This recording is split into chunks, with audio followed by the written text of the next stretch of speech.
Hello, I think everyone has played at least one time Sonic the Hedgehog, a game where we need to help our little blue hedgehog buddy to save the world from the evil Dr. Robotnik.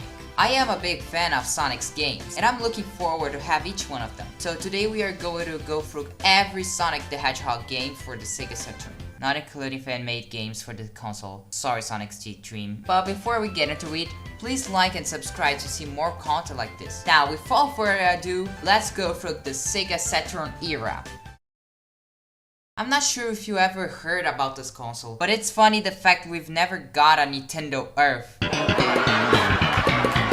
I suck at jokes. But anyways, the Sega Saturn was created with the intention of ensure 3D high quality, and it was a failure due to lags in the first titles at launch. But that does not mean we can't go through time of its era. So let's start with Sonic Jam. Released in June 20, 1997, Sonic Jam was the third Sonic's collection game with 7 games titles including the lock-on technology feature, and that also got a not really good port. But we will talk about this port in another video. Each game included in Sonic Jam was remade for the Sega Saturn, so it's not emulated. And it also has some new options such as easy and original mode. And of course I wouldn't forget to mention Sonic Mode, where you can run with Sonic through obstacles, check each character's informations, concept designs, hear soundtracks and sound effects for all the 4 games, and watch videos and movies such as Sonic CD's opening and Sonic OVA. Now, there isn't a lot of mention for this game since it's another collection, but I'll mention it the fact that choosing the easy mode may skip some acts. Now go to the next game. Sonic 3D Blast. Released in November 1996, Sonic 3D Blast was ported for the Sega Saturn with some changes, like a new opening and ending cutscene, textures, graphics, and where is the original soundtrack? So apparently the soundtrack has been changed, and I'm gonna tell you my opinion.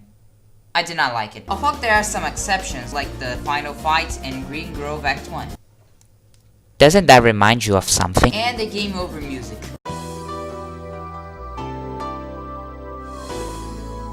I'm ascending. Now about the levels, the Green Grove textures remind me of the Sega Genesis Rusty Ruin textures, but the Rusty Ruin on the Saturn. Oh god, the soundtrack, the texture, the raining effect. It's amazing! The Spring Stadium looks a little darker than the Genesis version, not on a spooky wayfall, but the soundtrack of Act 2.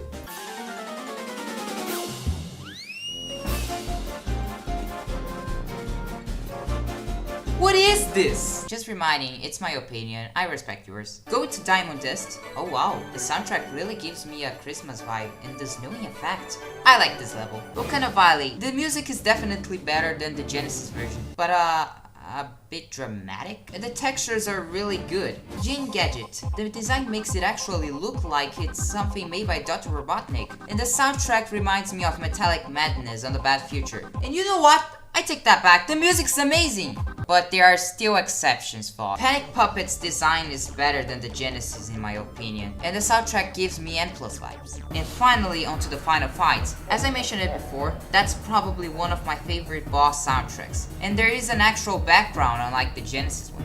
And last but not least, the special stages. They use the same mechanic as Sonic 2, but better I think. Collect the same or more amount of rings, and if you reach with less than needed, you fail. Now, I have a question. Doesn't the special stage soundtrack remind of Sonic Mania?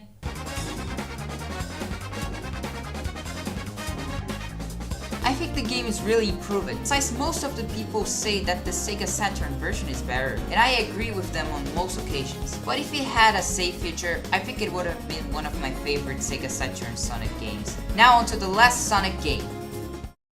Sonic R. I suck at race games, except for recent Mario Kart games. Released in November 18, 1997, Sonic R was the third Sonic racing game and received some ports for video games such as PlayStation 2, GameCube, and computers. You're able to play with 4 characters and unlockables such as Dr. Robotnik, Metal Sonic, Tails Doll. Ooh, I'm spoopy. Be scared. I'm gonna kill ya. Ooh. Metal Knuckles, Egg Robo, and even Super Sonic. There are 4 courses and 1 unlockable. Wow, what a way to copy Rainbow Road. Each course has 5 Sonic coins, or medals, I don't know what that is, and at least 1 Chaos Emerald. You have to collect them and win in first place, or the Chaos Emeralds won't count. The soundtracks of every course are amazing.